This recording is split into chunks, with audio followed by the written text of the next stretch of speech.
Thank you, Minister, for taking us through the journey of the recent budget.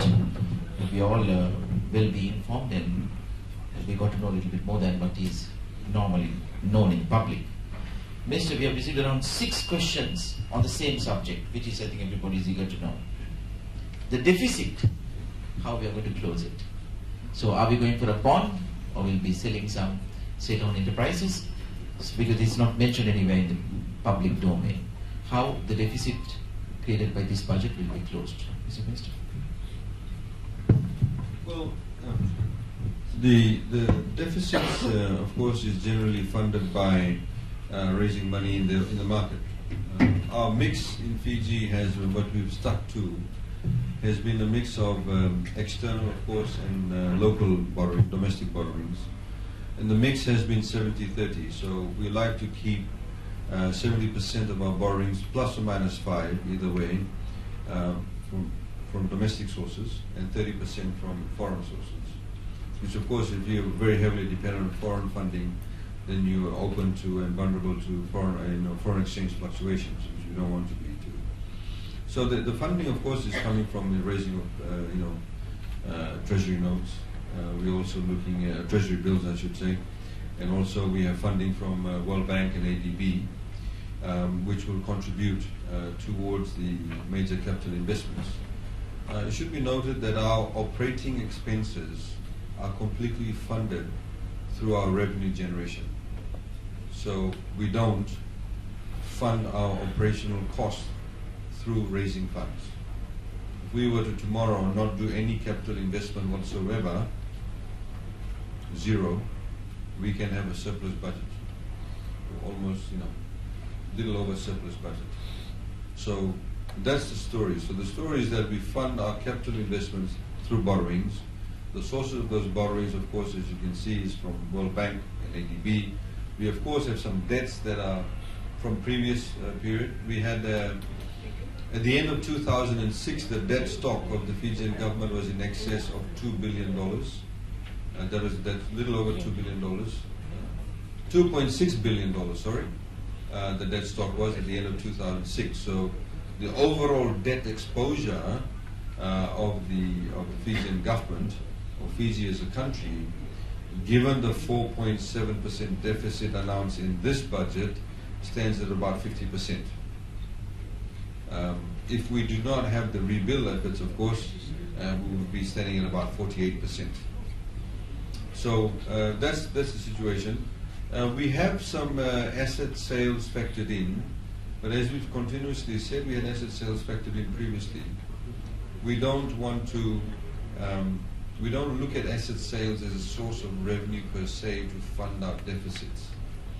We are looking at divestment of our shares in our various state-owned enterprises as an opportunity for investment, as an opportunity to increase the productivity levels of those state-owned enterprises, but more so to contribute to the growth of our economic base. I'll give you an example.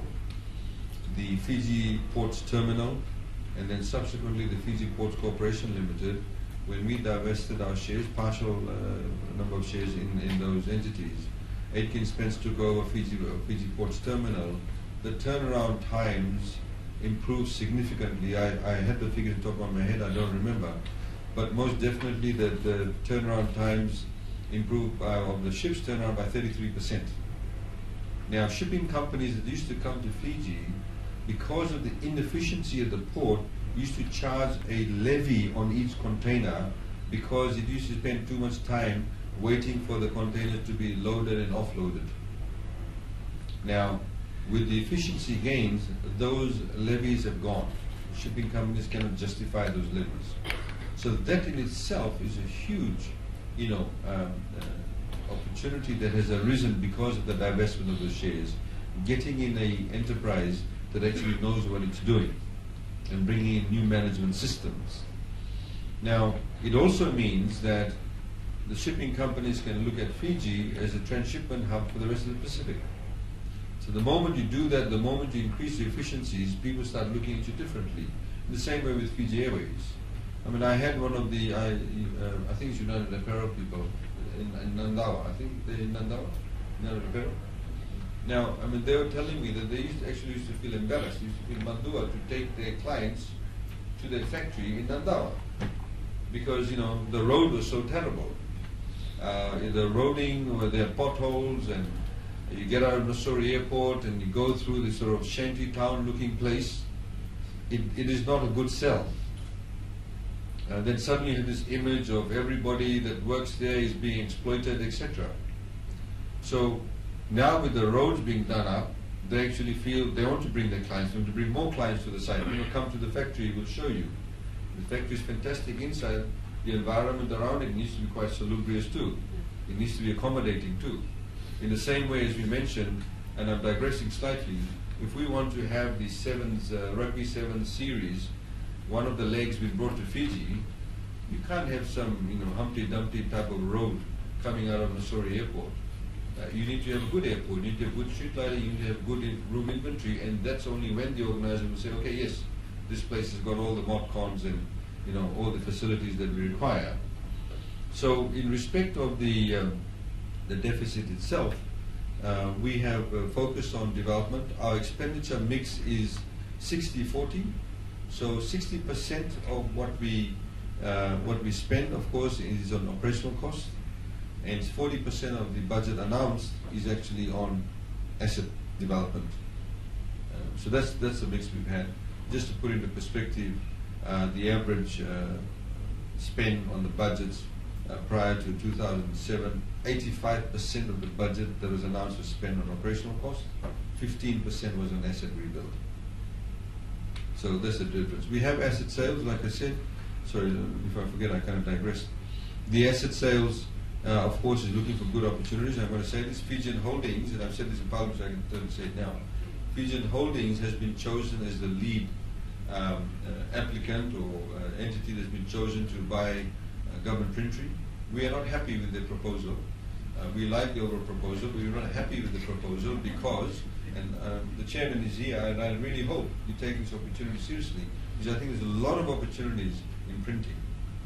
Many of the banners, many of the printing brochures and materials that are required by, for example, the tourism sector in Fiji is done offshore.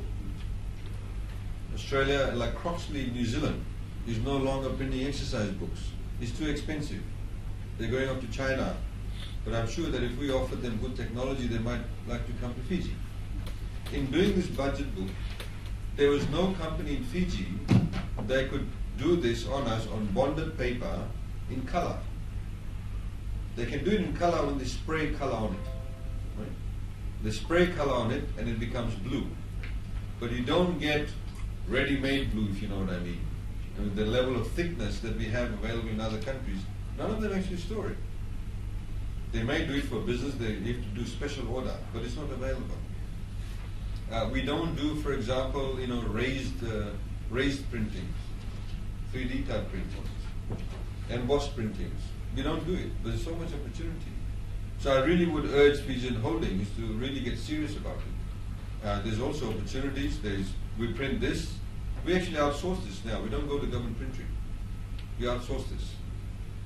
And you know, to be frank with you, because of levels of efficiency, turnaround times, the ballot papers, for the first time in Fiji's history, is actually outsourced. The printing of the ballot papers. The printing of the Constitution was also outsourced to about 2 or 3 companies, including one small share to government printing, because of the service levels and the turnaround times. So there's a lot of opportunities, Chairman. I hope we can close this deal soon. But the only way we can close this deal soon is that if Fijian Holdings is very serious about investing in technology, you have to do that to take it up to the next speed, not just simply to buy the asset and the product. Thank you, Minister. While we are declaring our interest, so there is a very important question. It's very probably interesting one as well. So we want to congratulate you for having the site on, especially on the sports tourism, and we are a good match, and the whole public is very excited. Mr. Minister, Kerekere, can we have 2 matches next year? Well, look, I mean, I think there's it's been very, very positive, the feedback we've received. And I'd like to, of course, thank the Chairman of the Sports Council, also the CEO is here. You know, I have to admit, as I mentioned to her and the Chairman, that, you know, before the game, I've never prayed so hard. I'll be pleased FEA don't let the power go off. Don't let it rain too hard. But they've now got a backup generator. Notwithstanding that, you know, we did not want a glitch. And we did not have a glitch, and it was very perfectly organized, and thank you very much for that. But we've already seen a lot of positive feedback, and we think there's a lot of opportunities. There's also opportunities in, as a result of that, of you know, perhaps the expansion of the Super Rugby franchise. So there's a lot of other things that's happening behind the scenes, and we need to have the ability to host it. We obviously can. And we look forward to having some discussions with the people that did collaborate with us, and whether we can have it again, and of course, you know, in bigger numbers too. But I think the idea is to have a long-term goal, not to have it year in, year out. I think the few weeks ago, 1st of July was the trial run, and now that we've proven ourselves, we'd like to get into long-term agreement to be able to do that. Thank you, Minister. Another question, which is again want to congratulate you for having a foresight for starting with the idea that all the ministries are supposed to give you plans for 3 to 5 years. It was a good initiative. So, as a private sector, we get to know something about how the government is going to do what for next 3 to 5 years. Government plans instead of ministry plans. Sure, but in order for us to be able to tell you what government is going to do in terms of some of the practical outcomes, we need to know what the ministries are going to do. So obviously we need that information first, and that's when we can tell. But I think for now, and which we've already stated in the past 2 or 3 years, you have the general thrust of our economic philosophy. And the general thrust of the economic philosophy is that we want to provide an enabling environment for business, the business community, the investment community. But we also ask you to pay your taxes. We ask you to have greater compliance. We don't want, for example, you know, accounting firms, etc., to be engaged in trying to avoid taxes when taxes are due. We need the professional organizations to be able to tell investors and business houses and say, no, you actually have to pay this tax. It's due. Let's not become lackeys of our clients, as I've said to some of the other, I'm not saying you are any of you in this room, but I'm also saying, you know, I've also said this to the lawyers also similarly. There are times when you have to tell your client, this is it. You have to do this, it's compliance with the law. On the other hand, of course, we believe that as a government, we need to be able to make provisions and look after the people who are at the bottom end of the socioeconomic scale. We have to be able to look after them. A government that does not care about people on the margins will always, you know, not be able to achieve the full productivity of the country, apart from all the other moral and ethical arguments. So this is why you have means-tested and targeted assistance that we've introduced. It was very interesting, as we said in Parliament the other day, that when we had the consultations with the students, as you know that the opposition, for example, moved a motion in Parliament some weeks back, and also they did this gimmick in the budget debate. They wanted to increase the budget for university education by $90 million and said, let's make university education completely free. Now, what we did say to them is that, well, TELS and the toppers has never been done in Fiji before. You cannot simply have, for example, people given free access to universities when we do not know the level of the productivity, the level of expertise that exists with the university. You need to build the capacity within universities. I mean, FNU, it's an open secret, is not able to attract good lecturers or internationally recognized lecturers because of the salaries that FNU is offering.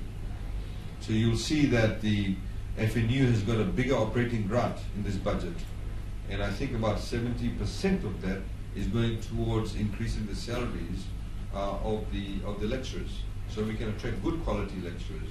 I mean, Arvind Maharaj is on the FNU board, and that's the whole purpose of it. So, you know, that's we need to be able to say, okay, if we fund $90 million here, what will happen to the other areas in the economy? There are many families, many students that are eternally grateful for what has actually happened. But what is really interesting in one of the consultations, one of the students, actually I think, who was from one of the other Pacific Island countries who goes to NGM High School, stood up and said, why are you giving free education to everybody? Why isn't that means tested also? It was a very sensible thing, and I suggested I offered her immediately a job at Ministry of Finance.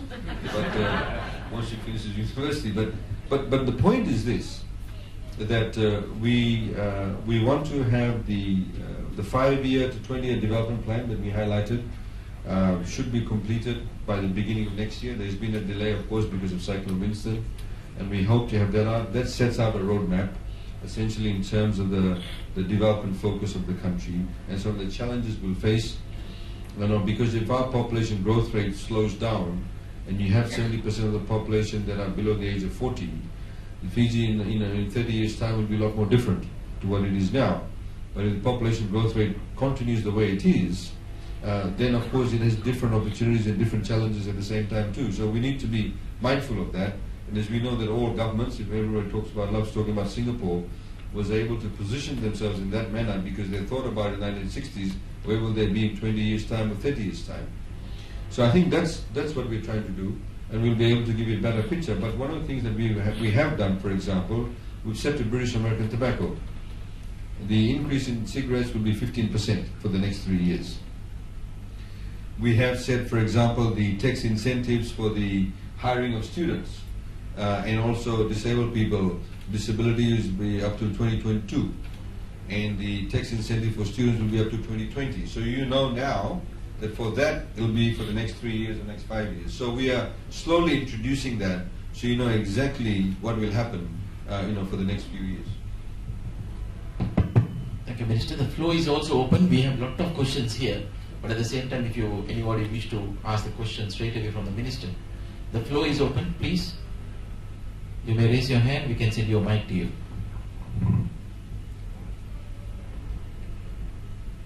But the last answer, we also has got another one. So this also means there won't be any change in corporate tax for next 3 years?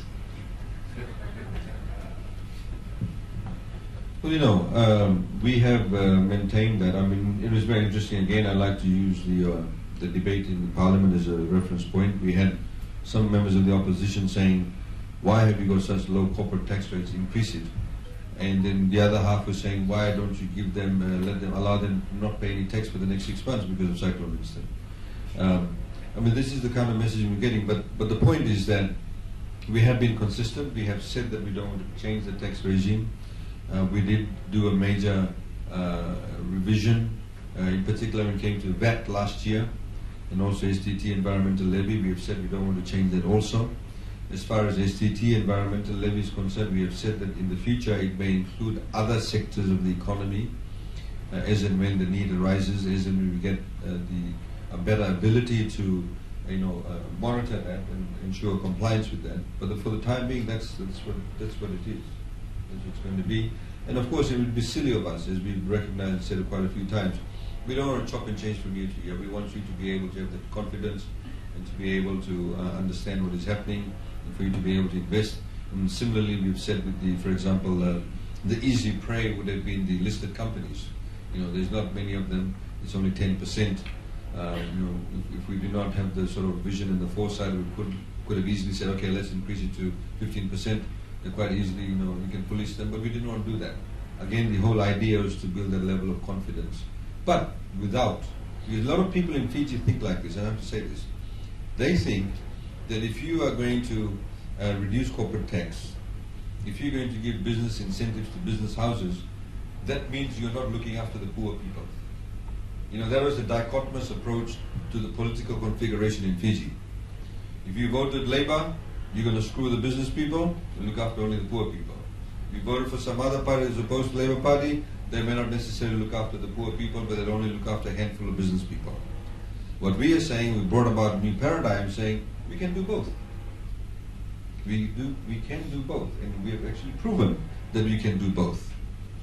There's unprecedented targeted funding towards people at the lower end of socioeconomic scale, But at the same time, there's been unprecedented assistance in a fundamental and tangible manner that gives long-term confidence to business houses also. Thank you, Minister. Maybe one with regard to tourism, yes. We are very happy with what's happening with Nandi Airport and new airport coming in Seganga. Terminal for Suva City. There are so many cruises are coming. Last year, 54, and there's more to come. So we need a dedicated terminal for cruises in Suva. I mean, we agree that it is not good form to have your cruise liners arrive and they're mixing around people coming off fishing boats. It's not really exactly the right environment. But the Suva port itself, as you would know, that I think about a third of the port cannot be used because it has gone so weak. The foundation is so we cannot handle the load. If you see all the containers, they're all in one part of the port. If you put it on the other side, and if you look at the container ships, they never come to this end, the Holiday Inn end of Suva port, because it cannot handle the load. That port was built decades ago, and again this has been one of our issues. In Fiji, we have been used to previously building assets, but we never set aside money to maintaining assets. The same way that the roads now, many of the roads people say, why are they doing the sealing or resealing? It's because we don't want to deteriorate further. The same way, if you build Monosabu Dam, you need to ensure that every year you set aside some money for there is a maintenance program. It's some basic things happening when governments used to buy vehicles. If you had an accident in the vehicle, because they did not have insurance, and you did not have a budgetary allocation for accident repair, that vehicle would be parked in the garage. Fully functional vehicle. Engine is beautiful, but maybe the two doors have been taken out on the left-hand side. So what would happen? There's no money, then people would start cannibalizing it. One day take the radiator out, take the spark plug out. That's what used to happen. So that's what we're trying to avoid. And this is one of the reasons why also we are leasing vehicles. One of the reasons why we are leasing vehicles is not just that we are able to then have a full complement. For example, the police this year will have the full complement of all the vehicles it requires. But to be able to buy it outright would have meant a bigger burden on the budget. But it also means that once you start buying vehicles, then you need to have a mechanic in the ministry. You need to have a garage. The story that I like telling is that in the Ministry of Justice, in 2007, when they did a stock take of all the staff and what have you, there was a position of a person whose job was to look after all the vehicles in the Ministry of Justice. And then we discovered the Ministry of Justice had one vehicle. It's a fact. Now in the private sector, your PA would probably make sure that the vehicle goes on servicing on time. But that's how the structures are within the civil service. But that's how also the inefficiencies that we have built in. So the idea is that we need to have asset management. The port situation, with the divestment of shares, in which FNPF now is a shareholder, 35%, the Fijian government, and also Aitken Spence. Part of that is that they need to look at a possible relocation of the Suva wharf to be able to make a distinction between where the freight ships comes, where the fishing boats come, and to have some modern day facilities. And maybe we could then use this simply as for passenger cruise liners. That could make Lagos a little bit closer to the towns and to the shops and what have you, and somewhere else where we could relocate, and that's a development plan. ADB is helping us with that, to do an assessment of it, and we hope they'll come to the fore very quickly and we can start that. Obviously we don't want to build a white elephant, we want to make sure there's a return on investment, so that assessment currently is being carried out. Mark, please. Currently, those who don't know, Halaby Investments owns about 20 odd apartments in Suva, and a quarter of it is owned by FNPF. I got a letter from them recently saying that we are a non-performing asset of the FNPF. And the reason why we are a non-performing asset is that for the last 9 years, you've imposed a rent freeze. And the business model is to build expat type accommodation, upper end of the market, and there's a shortage of that in Suva, massive shortage in Suva.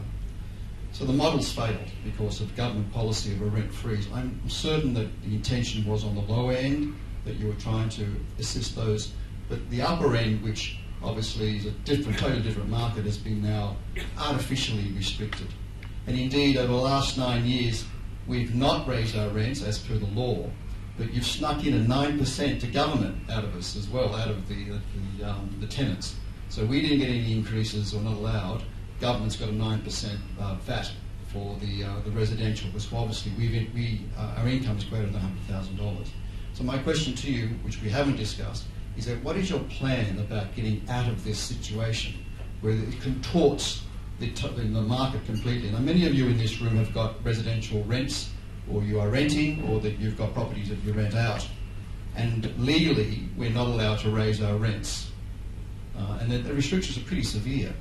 So what's the plan on getting out of that? That's the first one, which we haven't discussed. The other one I have discussed with you is that I've mentioned to you that one of my customers have decided to split production away from Fiji. For those who don't know, we do a lot of NRL clothing. We do a lot of sports clothing for Australia. Indeed, we have 10 clubs, 10 of the clubs that we do for the NRL and 6 of the AFL. Now, if Winston had actually gone through Suva, and if my factory and other support facilities were destroyed, my customer's business would have been destroyed. So their decision now was that if Fiji has a sovereign risk of climatic problems that could wipe out an industry and hence their business, logically they'll take insurance and go split the production in other countries around the world. The discussion we've had, and I can see that you've actually put it into the budget, is that the infrastructure that we have to build must be able to sustain economic continuance once we have these, and will be more frequent, climatic disasters hitting our country. The airport must remain open, the roads must remain, the bridges must remain open. The infrastructure that we must build must sustain a Category 5 cyclone, that my customers will feel more comfortable that Fiji can sustain these massive destruction. Not just my customers, but anybody who intends to do export industry in Fiji must have that assurance to stop or to maximise Fiji's potential. Yeah, I mean, most definitely. One of the key things, of course, is say Kuala Colombo area would be electricity. You know, you're not sort of in a flooding area. So the main thing for you would be electricity, and of course roads and bridges and what have you. We have already made the announcement that we are looking at various sectors. In fact, I already had a discussion with the CEO of FEA only about a week and a half ago about identifying areas that we can go underground as far as electricity is concerned. And what we have decided is that there's a huge sort of obviously cost involved in that. So we are going to get an independent assessment done of the areas that we can first target to go underground, take into consideration things like not just the terrain of the land, but also in respect of the cost of business. Cost of business in the sense, where are the key sort of economic areas that we need to ensure can get up and running very, very quickly. So unfortunately, you don't necessarily, like in Suva, so the manufacturing areas don't necessarily have a dedicated line like Denarau does. Denarau has a dedicated electricity line, a dedicated sewage line, dedicated water line. So we need to ensure, and you're absolutely right that we do that. But I think given the cost factor, we have to carry out that analysis fairly quickly and then identify and then build that into our development plan. And we've already had preliminary discussions with organizations like World Bank, like ADB and various other organizations, and they love doing that. They love funding those types of projects. In fact, for the first time in Frankfurt, when we went to the ADB meeting, we had a discussion with we did not know this. OPEC actually has an aid / funding arm where they get in particular into projects such as this, into energy, into infrastructure. So we've just received an MOU from them which will go through and obviously then take it to cabinet. to have those discussions on it, but most definitely we're concerned about that. The first question, you're absolutely right that there is a demand, in particular in Suva, with the growth of the expatriate community, with the growth in the sort of high income, people in the high income bracket. And as we have made a distinction, as you know, previously commercial rentals were also price controlled, so we removed that completely. We got, for the first 6 months, there was a backlash, but the market then sort of stabilized. Some people obviously went for the jugular as far as their tenants were concerned. In downtown Suva, suddenly rents were being hiked up from $1,500 to $5,000, and got so many submissions on that. But then it kind of stabilized, and we did say to people, look, you can't exploit your tenants, at the same time telling the tenants, you've been paying $1,500 for the past 15 years. So there needs to be some middle ground reached. You're absolutely right that with the rental market there needs to be a distinction made. The trick for us is to ensure that we are able to make that demarcation properly, and where is the cutoff point.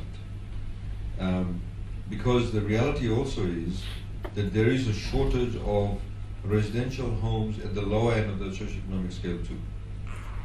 And as you would have seen in the budget announcement last year, we have said there's another economic opportunity or business opportunity for you, business houses, is in the housing sector. The government is giving, I think, something like a 12-year tax holiday, 7% investment rebate, and your ability to carry your losses forward for 8 years. We've simply done that with the medical sector, obviously recognizing the fact that government alone cannot expedite this, the growth in this sector. I mean, the reality is that many people who may be serving you in the banks and what have you are probably living over a tiri swamp somewhere in Suva.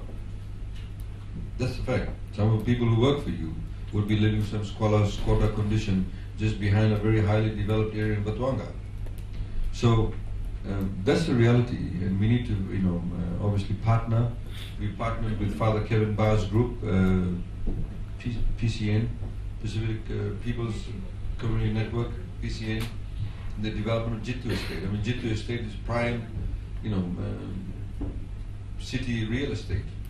So they now have flats there. We're developing more in that area. So that is our program. So it's a multi-pronged approach. But I agree with you. But our trick is to ensure that we're able to segregate that. But we're going to do that because obviously that creates also investment opportunities too. And FNPF won't be harassing you after that. It's with regards to the wild leasing. When can you, as a board director of Fiji TV, Yes. When will be the wild leasing come into effect, the digitalization? Because the reason was this, that when we had Fiji One, we had the new program, the Natoso. We had Jerry Tuai. I ran the village to watch on the TV, to watch the Toso on Fiji One, and they said, "Oh, one, sorry, we can't watch Natoso. We only watch Sky, which is about Papua New Guinea and baseball and all this." So I just wanted to know, Minister, when will this Walesi come into effect? Sure. The Walesi is going to roll out the digital television program. We are working with the International Telecommunications Union, and we also have a New Zealand company that's working with Walesi to, make sure that we get digital television in Fiji within a span of about 18 months to 2 years. Trial runs are being done at the moment between Masori and Lami. We hope to go live with the Masori-Lami corridor by end of December. But what it also means is that once we get digital television, Fiji TV will be able to get 2 channels without having to pay. So it gives the opportunity to get more access. So you can probably split your programs. But from government's perspective also, it gives more opportunity for us to be able to show more community-based programs. The Minister of Agriculture can have more programs, for example, on agriculture. Minister of Education can have more programs on education too. So a lot more scope. But by December we should have at least the trial runs in Missouri to Lemi going out to the public. And then the next sector is Nandi to Lotoka. That's going to start up. The infrastructure spend is about $16 million. We are not getting that money from any of the TV stations. It's actually coming out from the trust funds that we have secured over the past few years. Well, some people may not know this, but we have been contributing very generously by, there's a call levy of about 1 cent or 2 cents on incoming international calls that was put in place by the Commerce Commission. So that money was initially used to fund the government telecenters. There's something like 24 government telecenters that are in operation at the moment, where we went into individual schools predominantly and gave them computers with internet connection, with webcams and scanners, on the condition that they open up their computer school to the public after hours, after school hours. So people could come and use it predominantly in rural areas. That's where they've opened up. Some of them are in peri-urban areas too. And it's working quite well. So we have something like, 60 to 70,000 Fijians now having access to internet because of the government telecenters. It's for free. We pay for the internet connection. Some schools says, yes, we want it, but we don't like the fact we have to open after hours. Can you pay for the security guard? We're actually paying for that too. We've had, again, we've asked for renewal of the program. Some schools, because they don't necessarily have the IT teachers, they don't know how to manage viruses, so some of them have collapsed. So we recently got a new program going out to renew the computers or change the computers. So that fund has gone towards that. It will also go towards the funding of wireless digital television. But it will be very good for Fiji. Then we can make full use of our smart television that all the shops actually sell. Minister, one thing in looking at expanding our business base, one of the areas that some international investors had called about, and I wondered what government's feeling was on it now, was into the setting up of retirement villages and homes, in particular for the Australian and New Zealand markets. About 5-6 years ago, we had some Japanese investors who wanted to set up 3 retirement villages. And their requirement was that we have a full medical facility available in Fiji. You can't have a retirement village and not have somebody who can do open heart surgery in Fiji. At the moment, nobody can, unless you have some visiting doctor. So any one of us has a heart attack now. If you're not insured with the Tower Medical Insurance Scheme, they can't evacuate you, or BSP or whoever it is that does it. You get flown to Australia and New Zealand. If you can wait a bit longer and you can't afford to go there, you might fly out to India. The reality is we don't have that. So retirement villages, you'll find that people who do talk about it will also want to make sure that you have prime medical facilities or full tertiary care facilities available in Fiji. This is why, again, last year we announced in the budget that people that invest in the medical facilities, again, will get 12-year tax holidays, 8-year carry forward of losses and investment returns and what have you. We've had a few discussions with some, in particular, Indian companies. BSP has come to us with an Indian hospital. We have not heard any much movement on that since then. We've had other couple of people who sort of brought investors who threatened to set up a hospital. We hope the threat comes through. Government, of course, is itself now looking at it. We've had some very preliminary discussions with FNPF about it on the periphery. We advertised a few months ago calling for expressions of interest for people to look at the possibility of a private sector management of the new Bar Hospital. Bar Hospital, as you know, is currently being built. It should be built by the end of the year. Again, opportunity for a company like Fijian Holdings to be able to look at those opportunities with other, foreign companies. And we want to outsource that. As you know, in the budget, we've also announced a 50 to 80% pay rise for our doctors. There are some very, very good local doctors. There was no ability for them to move within the fairly archaic, the structures that they have in terms of positions. So that's now all changing. And in fact, they told us that many of the Fijian doctors who had left and gone to Australia and New Zealand, some of them actually have been calling them and saying, look, is there opportunities? We do want to come back, because it's not just money, but it's also the lifestyle. So we hope to create that level of environment for them to be able to come back in. But retirement villages need good hospitals. And we've been very grateful to the Ministry for some assistance to help those communities to formalise their own businesses, whether that be in agriculture or in the tourism sector. One of the challenges that they have is navigating through the requirements to do that, because obviously a lot of them are several hours away from the nearest rural development office or the commissioner's office, and the requirements in terms of STT and environmental levy returns or hotel licensing requirements is actually stopping a lot of them from doing things like setting up small homestay accommodation. So I was just wanting to know whether, as part of the support for micro enterprises that we'll be hearing about today, whether there's some opportunities for them to access more support from organisations that are out there that can help them navigate through this, or whether the possibility of thresholds for some of these requirements, which was one of the issues that we raised in our budget submission, is something that the government is looking into. Thank you. We did increase the threshold, for example, OHS and, for example, NFA fee payment requirements last budget. But if you would see in the budget announcement, in the statement, and also in the estimates, we've allocated about $250,000 to $350,000 for the establishment of a national micro enterprise, small to medium enterprise structure. Now, the issues that you just highlighted in the micro enterprise and small to medium enterprise speak.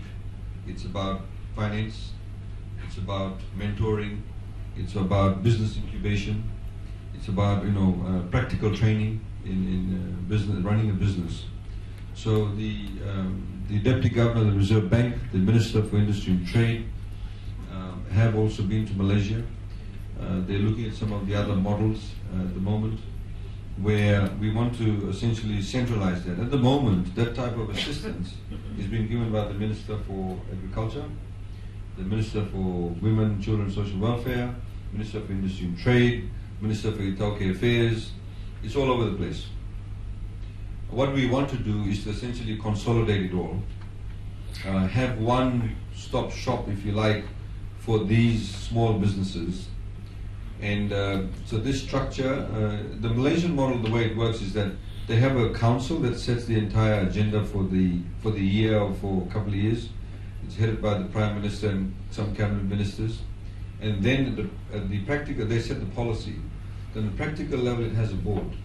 So it should involve people like the Governor of the Reserve Bank of Fiji and various other key sort of agencies. It could include private sector, could be insurance, could be banking sector, could be somebody from the NGO sector. And then they're the ones that actually deliver that. So we must have allocation for incubation, training, financing, all of that consolidated. So we hope to see some movement on that, to be frank, probably in the next 9 months' time. But we recognize that. But in the meantime, though, if they have any issues, please, the Minister for Tourism, Industry and Trade is here.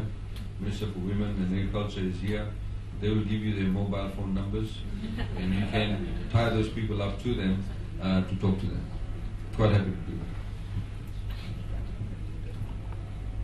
that. I think we have to thank the Minister for that, and I think now is the time to get our other ministers and panellists up here so that we can really address a number of the issues, and also keep reminding ourselves that we're looking at areas that we can expand and grow our business.